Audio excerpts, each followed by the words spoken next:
Hey there folks, I want to talk to you about a wolf tooth drop stop 1x9 experiment. This is actually a 104 by 30 in this really cool blue that'll go well with my Norco Bigfoot. The majority of the 1x conversions on fat bikes and skinny bikes are, well, mostly 1x10, maybe some 1x11. My bike, my Norco, like many others out there, have a 9-speed rear cassette. So in order for me to do a 1x10 conversion, I need a new rear cassette, derailleur, shifter. That's not something that I wanted to get into right away. I wanted to try a 1x9 conversion, starting with the front chainring. Before I mount the chainring up to the bike, I thought I'd take a closer look at it. This one here is in a real cool blue. I know you can get it in other colors as well. Has wolf tooth components written on the side, a directional arrow, 104 BCD 30 tooth. This is the smallest tooth size that you can get in a 104 chainring. Made in the USA, and drop stop. What makes this chainring unique is that you can see it has a narrow tooth, wide tooth, narrow tooth, wide tooth, narrow tooth, wide tooth, and so on. And hence drop stop. That pattern of teeth will actually prevent your chain from dropping. With 1x conversions, it's generally recommended that you have a clutched rear derailleur.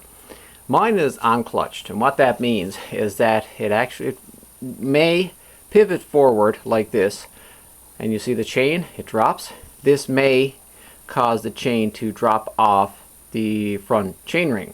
So with a clutched rear derailleur, this doesn't happen, it doesn't move, and it keeps a constant tension.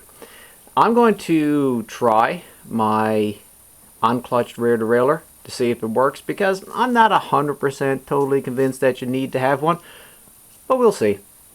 First of all, I'm going to take off the bash guard here and see if I can get at the chainring. Slides right on over. And there's the old chainring. Those silver things in there, those are the chainring, say, nuts. And there's the ugly old chainring. 2 bolts, one on top, one on bottom, 4mm Allen key, 5mm. The rubber mallet, and give it a... So it should slide out. Wolf tooth chainring actually has threaded holes, so I don't have to use the chainring nuts.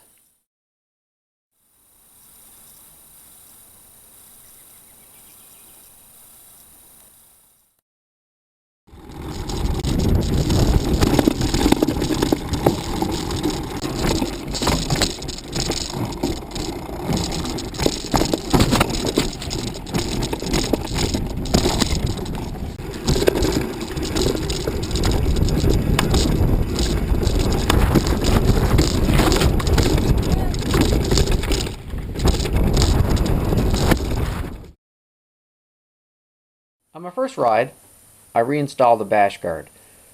The main reason is because when I took it for a quick spin around the driveway before I hit the trail, I found that when backpedaling, the chain came off.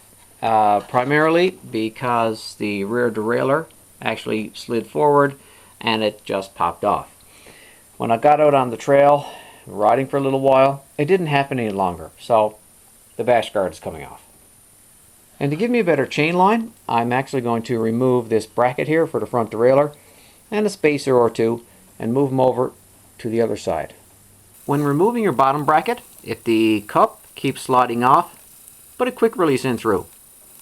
It'll keep the cup on while you put your wrench on and remove your bottom bracket. Now I have one spacer on the drive side, which is about 2.5mm, and I moved over to the non-drive side, which is 5mm.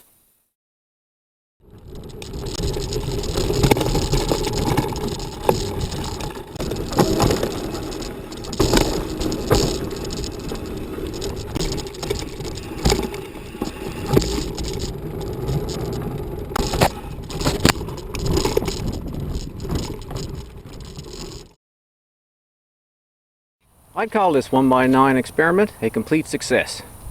You take a drop stop wolf tooth chainring, add in a 10-speed chain, coupled up with your stock 9-speed cassette, and an unclutched rear derailleur. And what do you have?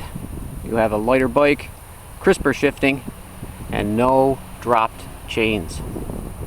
So it works just as expected. And thanks for watching.